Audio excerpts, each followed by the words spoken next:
If you believe churches are sacred places where nothing evil can survive, then the story of St. Mary's Church will force you to question that belief. Because hidden deep within the remote forests of Louisiana, far away from cities, highways, and even mobile signals, there stands an abandoned church that locals avoid at all costs, a place they say feels wrong the moment you step onto its land, as if the ground itself remembers something it wants to forget.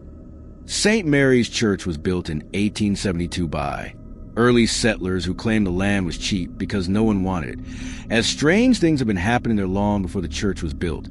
including unexplained animal deaths, sudden illnesses, and people hearing whispers coming from beneath the soil at night. But the settlers believed that constructing a house of God would cleanse the land and silence whatever darkness lived there, and for many years the church appeared normal, hosting weddings, funerals, baptisms, and weekly prayers, until a priest named Father William arrived in the late 1880s, a man described in old journals as calm, intelligent, and deeply unsettling. Someone who spoke softly yet made people uncomfortable without knowing why, as if his eyes lingered too long or his smile appeared at the wrong moments. At first, Father William's sermons were ordinary, focusing on faith and repentance, but over time they became darker, filled with warnings about false believers, hidden sins, and an ancient presence beneath. The church that listened to every prayer, something he claimed was older than Christianity, older than humanity itself, an entity that could not be destroyed, only restrained. And although many church members assumed these were metaphors meant to strengthen faith, others noticed disturbing changes in Father William's behavior, including his decision to permanently seal the church basement, restrict access to the altar, and introduce special late-night prayer gatherings attended only by selected members, gatherings that always began at midnight and ended precisely at 3 a.m., when the church bell would ring once on its own, deep and hollow, echoing through the forest even though no one was near the rope. Soon after these midnight prayers began, people started disappearing, not strangers or travelers, but devoted church members who had attended the late-night sessions. And whenever their families demanded answers, Father William calmly claimed their loved ones had been chosen for holy service elsewhere, yet their homes were left untouched,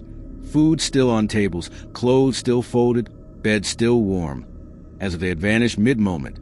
causing fear to spread quietly throughout the town. Animals began acting strangely as well, refusing to approach the church, dogs howling endlessly at night, birds avoiding the sky above it, and hunters reporting that whenever they passed near the building, the forest would fall unnaturally silent, followed by faint whispering sounds that seemed to come from beneath the ground, whispering that some claimed sounded like prayers spoken backward. By 1890, the remaining townspeople could no longer ignore the growing terror, and on a stormy night filled with heavy rain and violent thunder, a group of men gathered and marched toward the church to confront Father William, only to find the doors locked from the inside and strange symbols carved into the wooden walls. Symbols no one recognized, but which caused dizziness, nausea, and sudden headaches when stared at for too long, as if the shapes themselves were wrong. After forcing the doors open, they stepped inside and were immediately overwhelmed by a thick, suffocating air that smelled of iron and decay, and from beneath the altar they heard a low, rhythmic sound, slow and deliberate, like breathing, as though the church itself were alive and aware of their presence. And when lightning struck and illuminated the altar for a brief moment, they saw deep cracks spreading across the stone floor, as if something beneath it was pushing upward, straining against whatever held it back. By morning, authorities arrived as scene so disturbing was never officially recorded. The church interior stained with dried blood, the altar shattered open, the basement stairs leading into total darkness, and not a single body anywhere, no sign of struggle, no remains of Father William or the missing townspeople. Only one sentence written across the altar in a thick dark substance that read, "He is awake, and he knows your prayers are lies." The church was immediately sealed, declared unsafe, and removed from official maps. But sealing it did nothing to stop what followed, because from that night onward, hunters, travelers, and police officers reported hearing the church bell ring every night at exactly 3 a.m., even though the bell rope had been cut. And many who approached the grounds claimed they heard footsteps behind them that stopped when they stopped, breathing that matched their own, and whispers that spoke their names from beneath the altar stone. Decades passed, yet the fear never faded.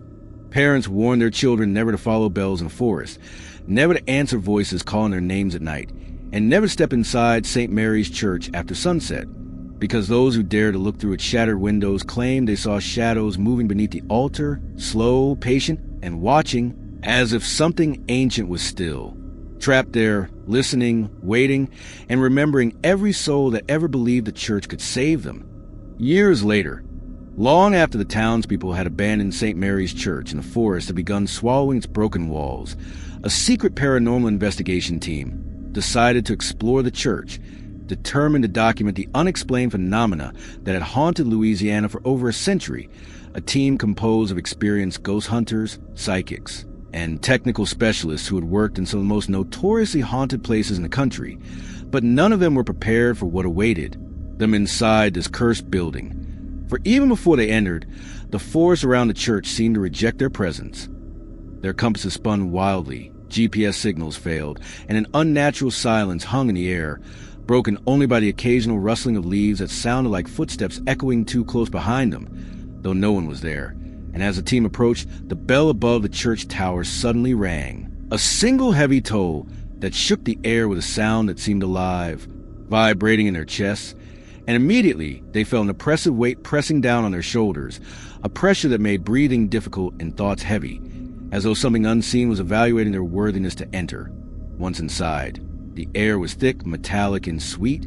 smelling of old blood and wet earth, and the floors creaked under every step, though no one had been there in decades. And as they began setting up cameras, microphones, and thermal sensors, strange occurrences started almost immediately. Their flashlights flickered despite new batteries, equipment malfunctioned without explanation, and one of the psychics, a young woman named Elena,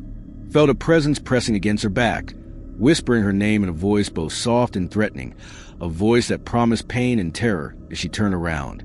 They decided to document the church until exactly 3 a.m., the time that local legends warned was when the bell would toll on its own, and as the clock approached 2:45, subtle things began happening, almost imperceptible at first.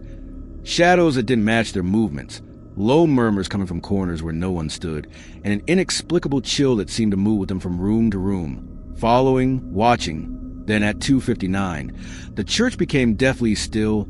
The air vibrated with anticipation, and as the minute struck 3 o'clock, the bell rang, deep and hollow, and immediately the floorboard beneath their feet seemed to shift as if something massive was moving below the surface, something powerful, waiting for a breach. Cameras captured faint distortions in the corners of the rooms, shapes that seemed to blink in and out of existence, and Elena began shouting that she could see them. Creatures with twisted faces, mouths stretching unnaturally wide, eyes blinking in impossible patterns, all of them emerging slowly from the floor beneath the altar. And as she screamed, one of the investigators attempted to approach the altar, but an invisible force slammed into him, throwing him across the room, leaving bruises and scratches that appeared instantly on his skin as though the church itself was marking him.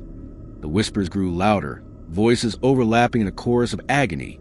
telling them their prayers were worthless, that nothing they believed could protect them. And then came the movement beneath the altar, a shadowy figure rising, its form humanoid but wrong in every way, limbs too long, its head splitting in two, multiple faces that each mouthed words in a language no one recognized, yet somehow understood, a language that threatened to crawl inside their minds and twist their memories. And one by one, the team members began screaming, clutching their ears, begging it to stop, but the entity only advanced slowly, deliberate, watching, waiting for fear to take root completely. One member tried to record audio to document the phenomenon, but the camera captured only static until, suddenly, the static cleared for a fraction of a second, revealing the missing faces of townspeople from the 1800s, hovering in the shadows around the altar, their eyes hollow, their mouths opening as though screaming silently. And then they were gone, leaving the room colder than any winter night. The smell of decay stronger, and a low, guttural laugh echoing from beneath the floor. In that moment, the psychic screamed that the entity was not alone, that something older than the priest, older than the church, older than the forest itself, was watching from the darkness beneath the stone floor, and one of the investigators, desperate to escape, ran toward the exit, only to find the door sealed, as though the building had grown, expanded, trapping them inside, the walls seeming to breathe, shadows crawling over broken pews, forming shapes that were not human and not animal, and from the basement came the unmistakable sound of children laughing. But when they shone their lights, the stairs were empty, yet the laughter continued, echoing around the walls, rising in pitch until it became unbearable. As the night wore on, cameras captured one member vanishing mid-step, the frame showing him walking and then suddenly dissolving into thin air as though the church itself had consumed him, leaving only his voice screaming in the dark, repeating endlessly, "I'm still here, I'm still here, I'm still here." And when the rest of the team tried to leave, every exit became a mirror of the altar room, hallways looping impossibly, stairs leading back into darkness, until they realized they were trapped inside a nightmare that bent reality, and the entity moved freely among them,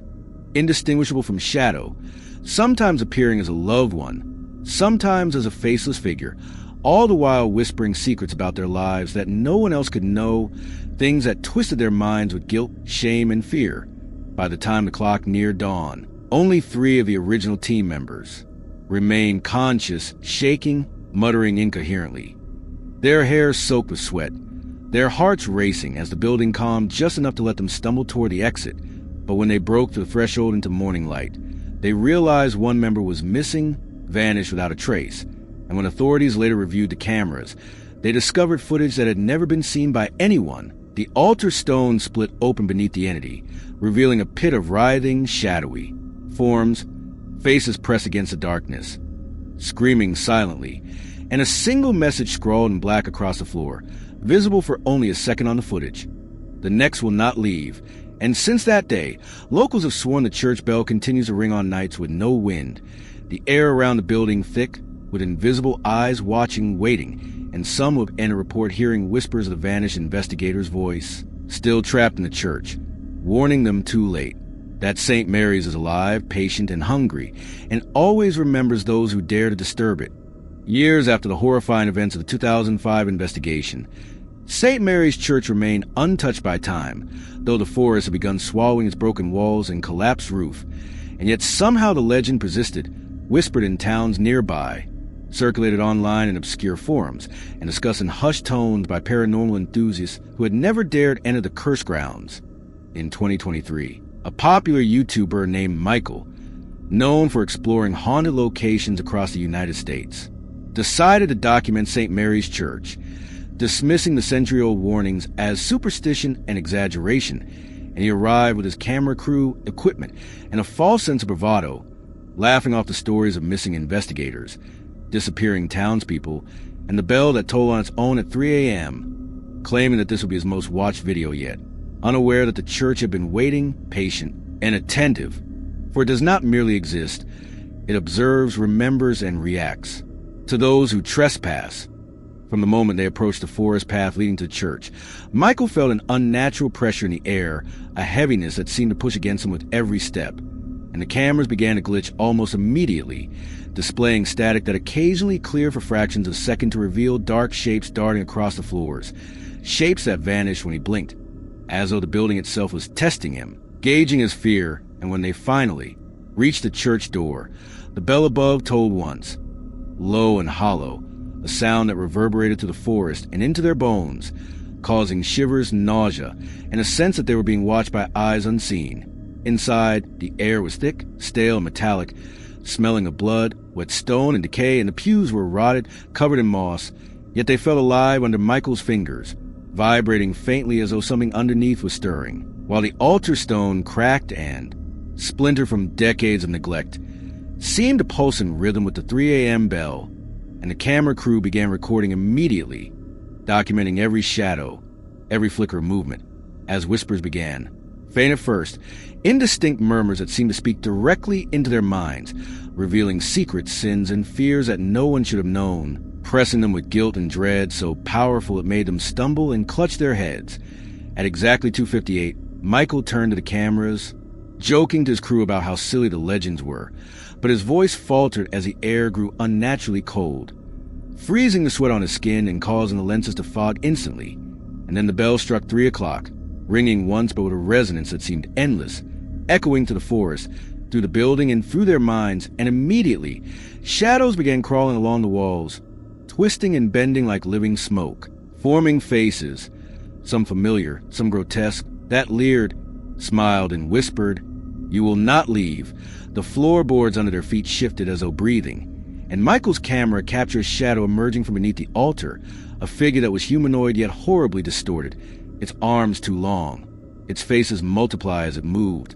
And when it opened its mouth, the camera picked up not screams but clear, articulate words, whispering each crew member's deepest secrets, promises of torment and prophecies of disappearance. As panic set in, one crew member tried to run toward the door, but the exit dissolved into a mirror of the altar room, repeating infinitely, hallways looping impossibly, shadows approaching from every direction, and the entity, patient and deliberate, began to separate them from one another, pulling them into corners, making them see visions of themselves vanishing, disappearing as they screamed, until only Michael remained near the altar, clutching the camera that was recording everything, capturing glimpses of the missing crew members' faces embedded into shadows, mouths moving as though begging for help, yet their voices only a distant echo in his mind. Then, from beneath the floorboards, he saw movement, hundreds of dark, writhing forms, faces pressed against the stone, eyes wide, mouth silent, and he heard the unmistakable laughter of children, the same laughter reported over a century ago, rising in pitch until it became unbearable, echoing inside his skull as if the building itself were, alive and feeding on his terror. And when he screamed into the camera for help, the screen flickered, showing one clear frame of the altar pit, wide open, and the shadows emerging to drag someone down, someone screaming, someone becoming a part of the church forever. And then he realized the camera had begun to record not the present, but the past, capturing Father William performing his rituals, the vanished townspeople being dragged into the stone floor, and the 2005 investigation team, disappearing one by one, all layered on top of the present moment, as though time in St. Mary's had no linear meaning, and everything that had ever happened was still happening, repeating, waiting for new victims. Michael tried to flee, but every door and window reflected the altar and the pit, endless repetitions of blackness, and he felt hands, cold, intangible, yet pressing into his flesh, grabbing, pulling, and whispering in voices he knew too well. "We remember you. You cannot leave. The next is always ready." And in that moment, he understood the truth. St. Mary's Church does not just haunt the living. It traps them, folds them into its existence, consumes their souls, and feeds on their fear, adding their essence to the shadows beneath the altar, which now shifted, twisted, and waited for the next trespasser. The final frames captured by the camera before it fell to the floor, lens facing the pulsing altar, show Michael screaming, reaching for his crew who were already absorbed into darkness, the shadows multiplying, faces appearing in the walls, and the bell tolling once more, impossibly heavy, as if the building itself was acknowledging a new soul had arrived, a new victim marked for eternity. And to this day, locals say that the forest is silent at night, except for a single toll of the bell that no wind or hand controls, and some who watch Michael's video online claim that if they hear that same toll while viewing it, they can see shadows move across their room, feel whispers in their ears, and know with certainty that St. Mary's Church has found them too, that it is patient, and that one day, at exactly 3 a.m., it will claim them just as it has claimed all who dared enter before.